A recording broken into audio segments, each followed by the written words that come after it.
veil. All in all, it's just another lie beyond the veil. We don't need no whole religion. Good morning, beautiful people. How is everyone doing out there? Today we're going to be talking about Charles Vallow Day tomorrow.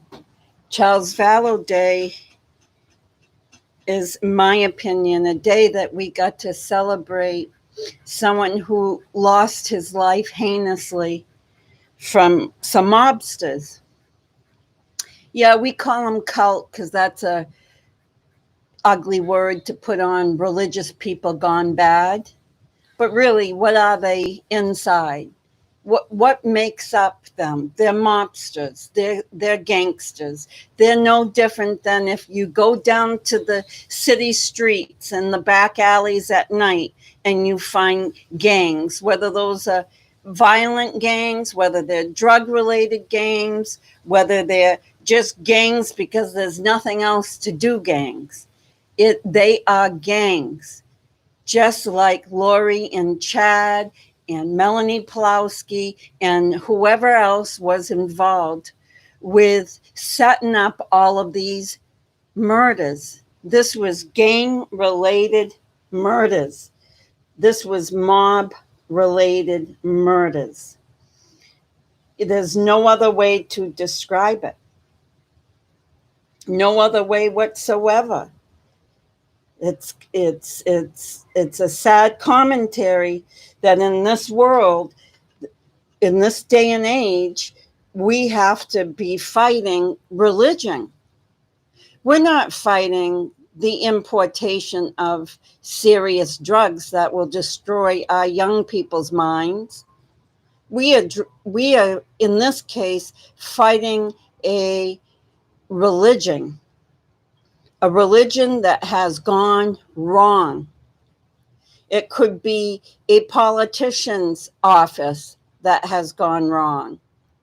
It could be a family member, without being religious, gone wrong, causing mayhem, causing destruction.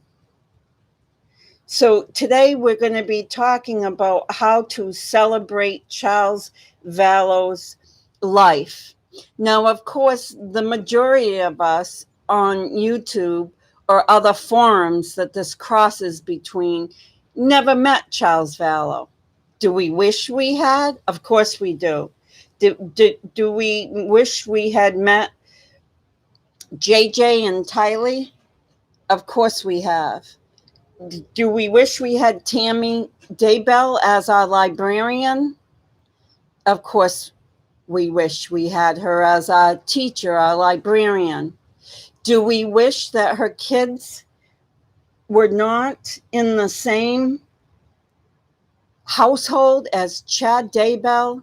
Do we wish that Tammy had gone, just like Lori Daybell has done? Remember, every time she had a fit, every time she thought she needed to move on, Lori moved on. She moved on with husbands. She moved on through towns and cities and even states. She moved and moved and moved. She never kept anything steady. Sadly, Tammy Daybell was the opposite. She stuck with her family thick and thin. And sadly, look at what this cost her. So with this said, guys, I'm hoping that tomorrow we can come across enough information to have a beautiful Charles Vallow Day. Can we get enough information where the world really honors him on his first anniversary? I think we can. I think we have enough information in just what we have seen as YouTubers and other forums that connect with YouTube. I think we have gotten the essence of the man. that he was faithful. He was faithful. But in this case, he had fear. But it wasn't fear of a cult trying to take over him. It was a fear of what the cult was doing with his family, meaning the children. He had already lost Lori. That was evident. She was gone. He said she was going downhill for 4 to 5 years. That was in his testimony to the police officers out in front of that hotel the day that he ended up taking her purse and whatnot. That day, he said that Lori was really hanging off the ledge mentally. She was very unstable. He knew it.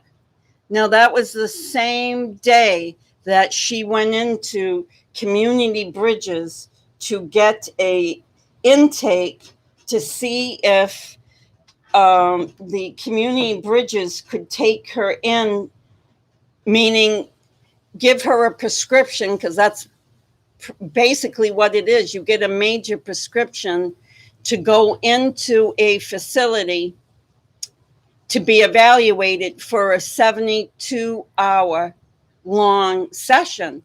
And then after that 72-hour long session, they decide whether or not that they will keep you longer. So I am telling you, she made it through the first 60 to 90 minutes. But you saw how she acted in the police interview. If she could make it through the police interview, which is, in my opinion, much more intimidating than going to a social worker. They're all friendly and they tap your leg. Oh, you'll be all right. They tap your shoulder. They're all cozy and huggy. So if she made it through the police expertly, as we saw that she did, then it is no question why she went into an intake for an evaluation and made it out. Didn't get institutionalized for the 72-hour hold. But this is why Charles Vallow Day has to be a day that is about Charles, is about his children, and is about Tammy Daybell. Because if we had caught the root of the problem, Lori Daybell, if we had caught her at that juncture on January 30, 2019, me and you wouldn't be speaking or listening today. Me and you would probably be doing something totally different. But today we're preparing for the Charles Vallow Day tomorrow. And how do we honor this? And how do we honor a man that tried his mightiest, that tried to do everything possible to protect his family? He was doing it all alone. Yes, he had a little help from his attorney, because that's what they do best, is they give you advice behind the scenes. Don't do this, don't do that, do this, do that. But they don't have the training in domestic violence.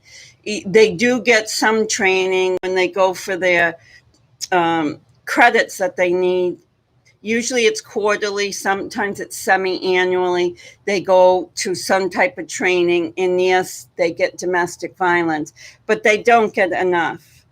They don't get enough to look for the signs of insidious domestic violence, the domestic violence that kills and you don't know it's going to kill you. Well, we know different about Charles.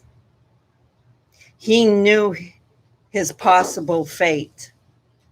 He knew that any day he might not be any longer here.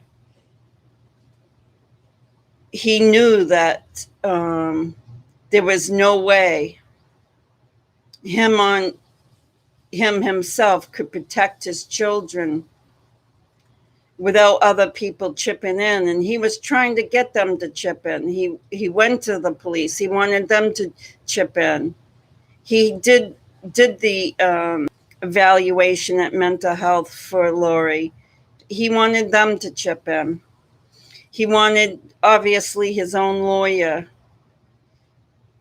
He wanted people that he spoke of in his things, his Baptists from the LDS church. Well, it's uncanny. It's really uncanny right now that we haven't heard from that Baptist. Remember, I'm not sure if I'm saying the right term for the person's title that was with him. But when Charles went the night his truck had been stolen out of the airport, he went with, it was a bishop. Excuse me. It wasn't a Baptist. It was his bishop. So his bishop went with Charles that night. And he went for many reasons. He went because Charles needed someone to see what was going on. So with that said, guys, I'm hoping that we can do what's right for Charles tomorrow, because Charles did everything right for himself. We all know that. So I have some suggestions from people. And I'm asking you guys to put those suggestions down and think about more suggestions for tomorrow as far as celebrating his life. Could it be sharing poems with each other? Using Tylee's words. She said in that police interview that he was a stand-up guy, basically. She was trying to support him while Lori and Melanie Gibb was bringing him down in that police station, making the police think that he was a horrible person. I know Melanie Gibb has been sanctified to some degree now, because she holds the tools to unlock the treasure chest to find out some truths of really what went on, what happened to Charles and JJ and Tylee and Tammy. So I know that she's got those tools, but back then she wasn't doing right by Charles. And I'm not throwing shade on her. She's just a human being.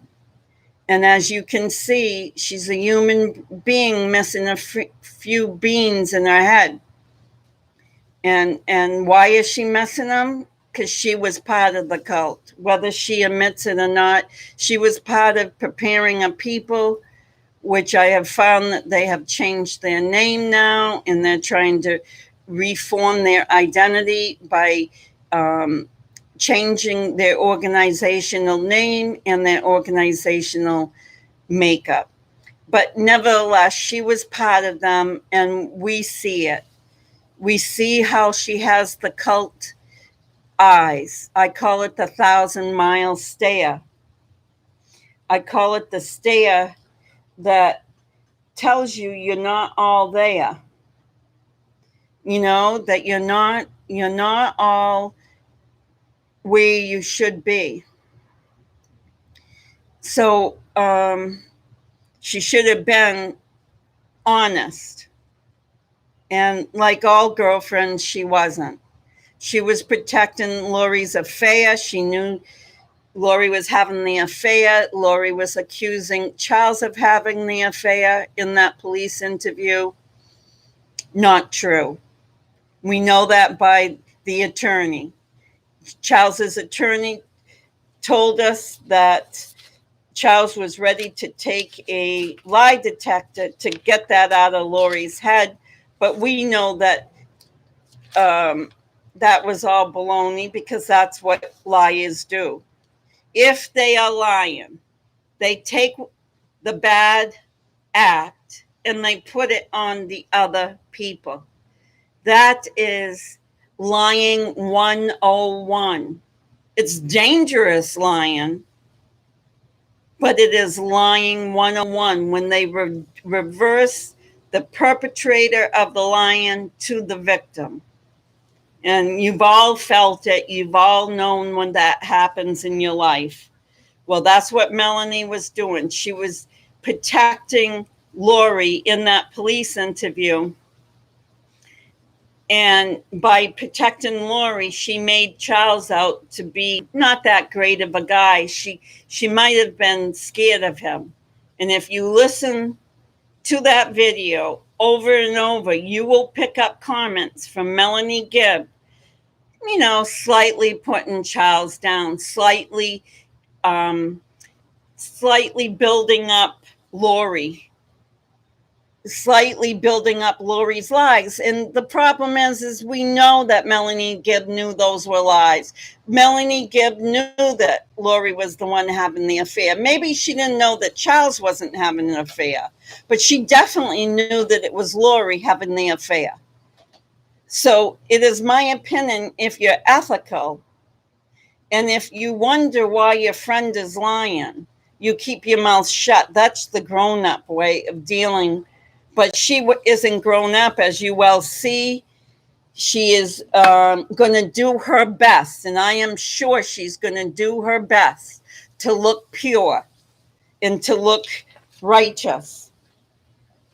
But she failed Charles Vallow and those kids way back when she didn't even make a suggestion that Tylee leaves the room. Tylee was only 16, just turned 16. And she's in a room talking about adult things and being used to cover up things. And you know as well as I know that once you live in a house like Zach Cox did, Zach Cox lived in that house. He knew things, and that's why he's on the prosecutor's. That's why he's on the prosecutor's list. He's on that list to testify, because you bet your bottom dollar that he heard things in the house that he lived with Charles, with Tylee, and with JJ. So he isn't there just because he's going to say he knew Lori and he knew Charles to be a stand-up guy. He's going to share some things that are going to be the real revelations. What's going to be revealed is the truth about Lori. That is my opinion. I've said it from day one. I've made a couple of Zach Cox videos, and I feel it in my heart as well as from what I've seen, because who else in the Cox family other than Zach Cox came out and said that Lori and Melanie Pawlowski was in with the cult thick and thin, and specifically said that Melanie Pawlowski knew where the children were and was lying about everything she was saying and misrepresenting on those media interviews that she did. It has only been Zach Cox that has had the strength to come forward and declare his aunt a cult member, his cousin Melanie Pawlowski a cult member. So I said it the other day, when Charles went to Brandon Boudreaux for help with the light in the dark papers that indicated the levels of lightness and the levels of darkness of all of Lori's family members, including Tylee being very dark, including Charles's ex-wife, the mother of his two sons, being dark. When he brought that dark and light paperwork to Brandon Boudreaux, Melanie was there. And if you remember, Melanie in her media interviews said, those papers came from Charles. They never came from Chad. She alluded to it. She alluded in those interviews that the light and dark came from Charles. Now, who does that resemble? Zach knows. Zach knows how they twist the truth. So Zach is going to be probably, in my opinion, a much more valuable witness than Melanie Gibb. Yes, Melanie Gibb saw the inside from hanging with Lori. But Zach saw it from in the house. And if he's an astute person, which he obviously sounds it if he's calling out the Cox family, no one else has in the Cox family. They've supported them. No one else has come out and said a beautiful happy birthday to JJ like Zach Cox. Zach Cox loved Charles. That's my opinion. Zach Cox knew who Charles Vallow was, my opinion. And so Zach Cox gets his strength from the honorability of Charles.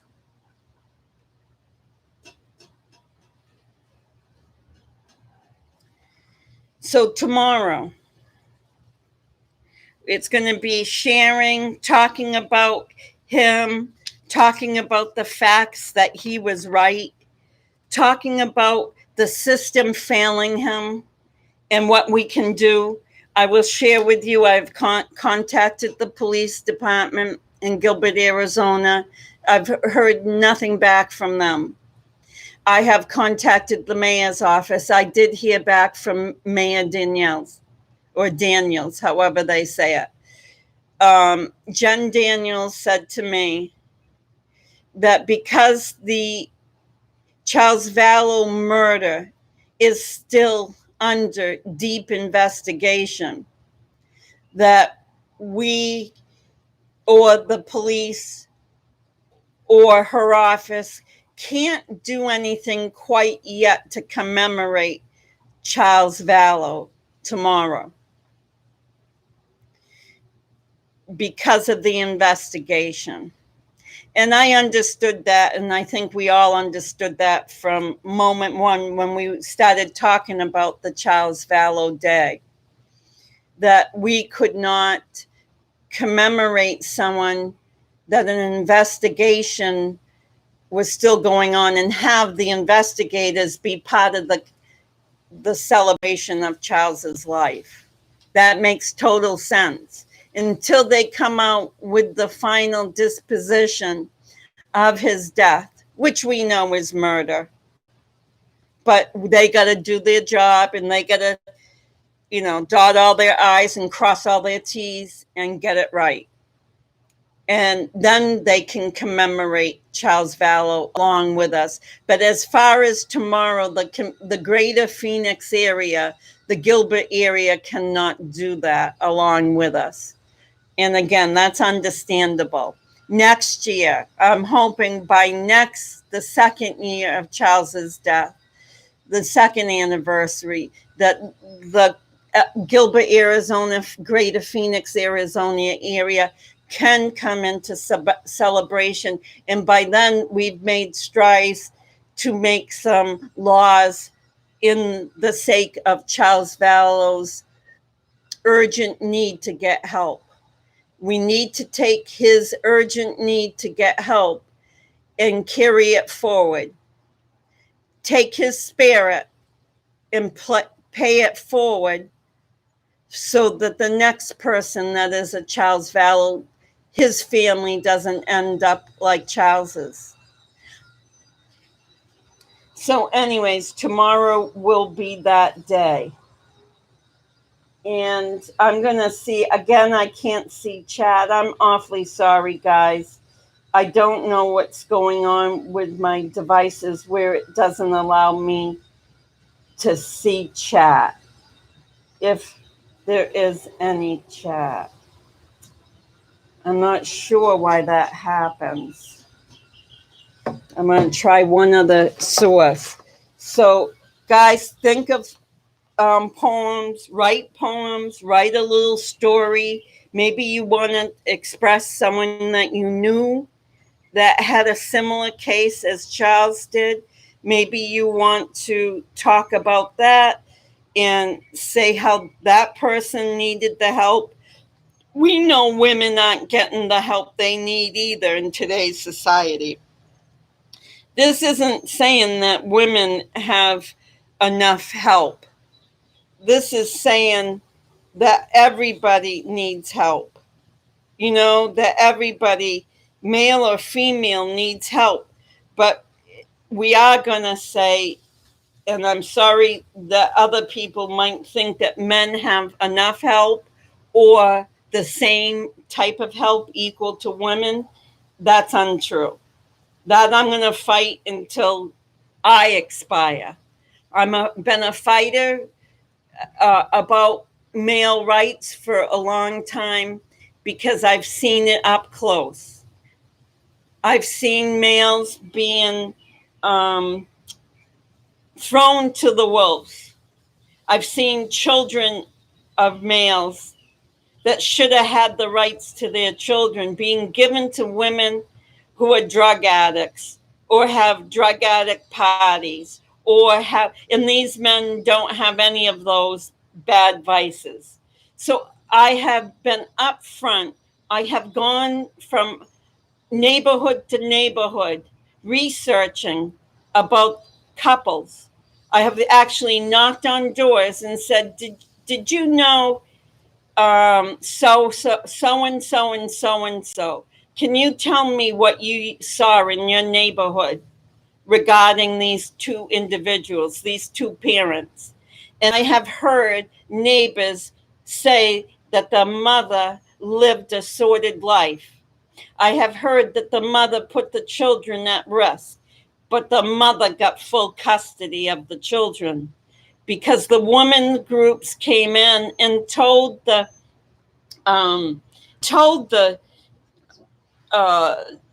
officials, the judges, the guardian ad litems, whoever was, the mediators, whoever was in charge of that particular session, they would tell them that the children were safe under the mother's care. I think all of you can use Lori as an example. There are a lot of mothers that are like Lori. No, they don't maim their children because of a cult, maybe, but they maim them for drugs. They maim them for a boyfriend. They maim them for a source of income. There are many mothers that hurt their children. And so we're not elevating men to a higher status. We're elevating children so that they have a chance in the system to have the rights that the mother has in the system. The woman has gotten the rights elevated to such a point that we have sanctified women in the system. No, we want to sanctify the children. Without the mother, without the father, those children need to be the only ones we have concern of. Heck with the mother, heck with the father. Have it shake out in the system to do the right thing. The system does not do the right things, and there's so much cover up. I have seen child protection officers take children out of their father's hands and put them in volatile mother's hands over and over again. and they won't deviate. Do you know? And I know I'm going off subject to some degree, but they do not deviate when they have made a decision. If DHS has made a decision, the Department of Health and Welfare or their child protection workers have made a decision that the mother is the best fitted for the children, even if they find out that that's contrary later, they stick with that first decision. They will not go into the judge and tell the judge that they've made a mistake. Just like this case, where the police made the mistakes, where the social worker who interviewed Lori made a grave mistake.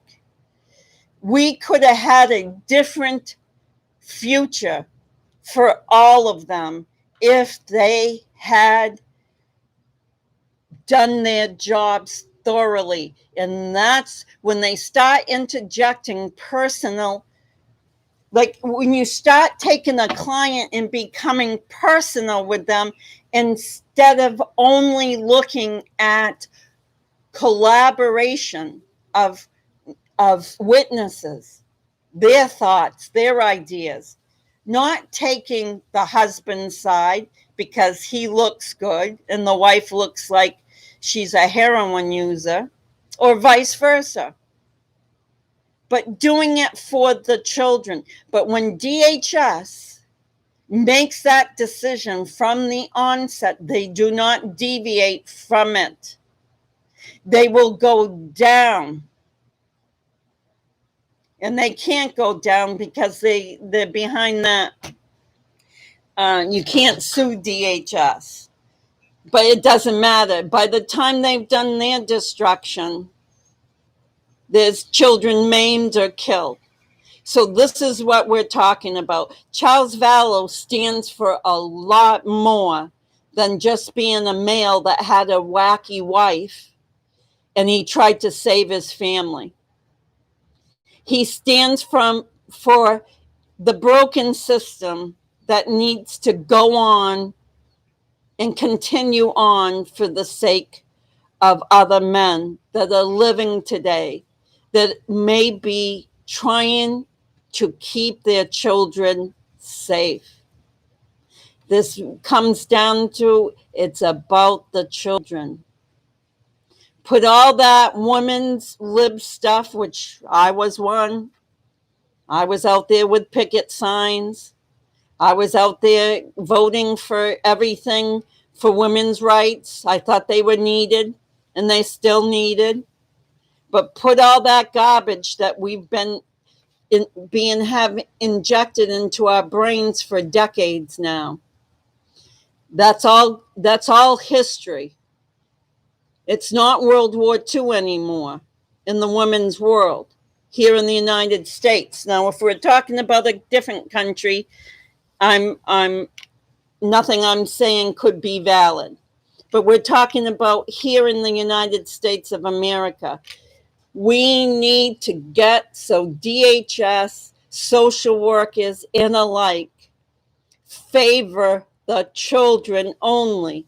They don't personalize with the people.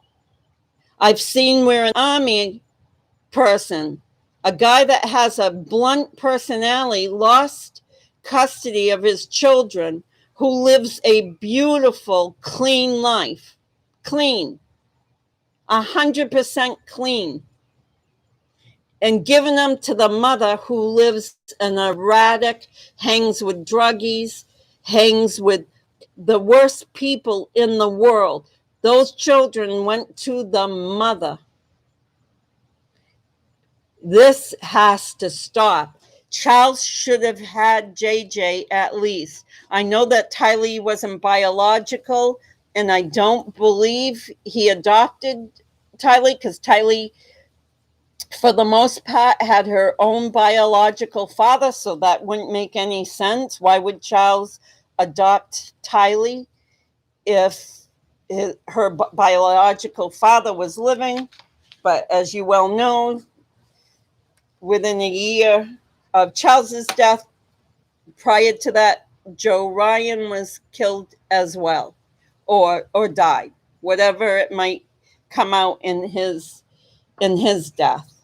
But this is about bringing men forward in the system so that they don't make those decisions from the onset and then set up the kids for exactly how JJ and Tylee were set up.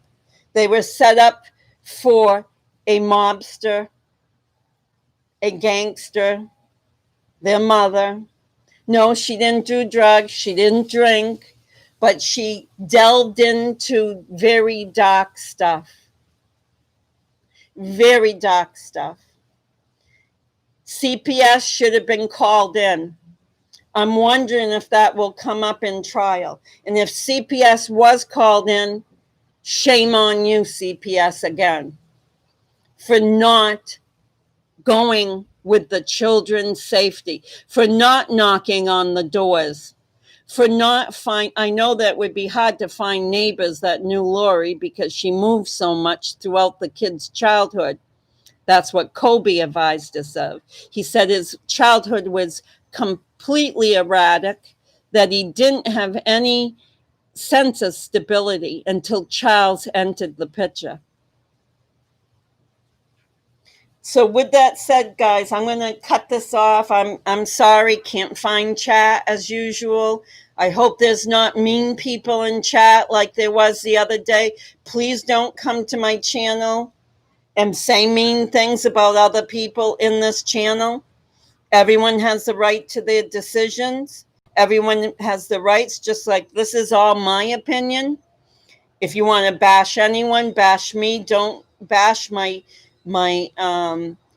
people in my chats or in my comments. They have their opinions, and it doesn't look good upon you if you're bashing people. If you have an opinion like I do, say it strongly.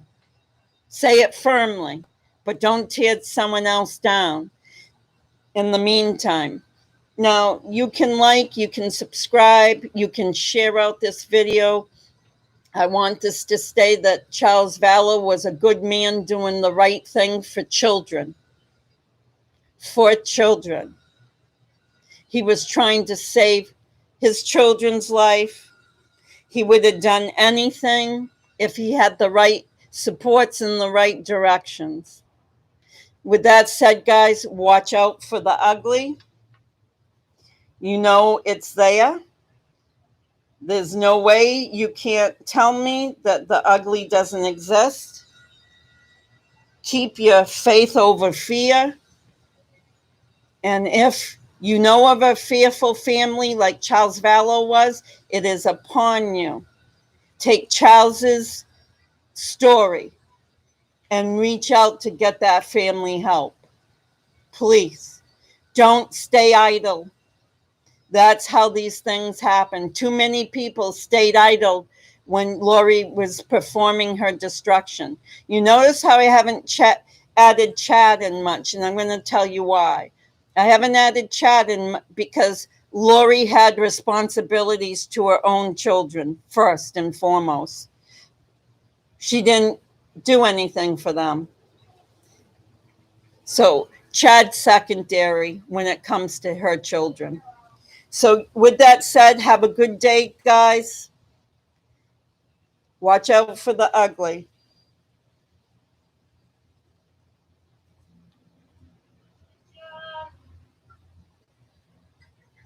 We don't need just control. No dark ratings are upon us. Chad, Lori, leave all kids alone. Hey, Chad, Lori, leave all kids alone. All in all, it's just another lie beyond the veil. All in all, it's just another lie beyond the veil. We don't need no cult religion. We don't need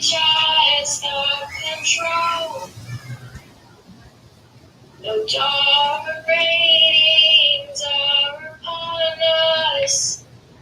Chad, Lori, leave all kids alone. Hey Chad, Lori, leave all kids alone.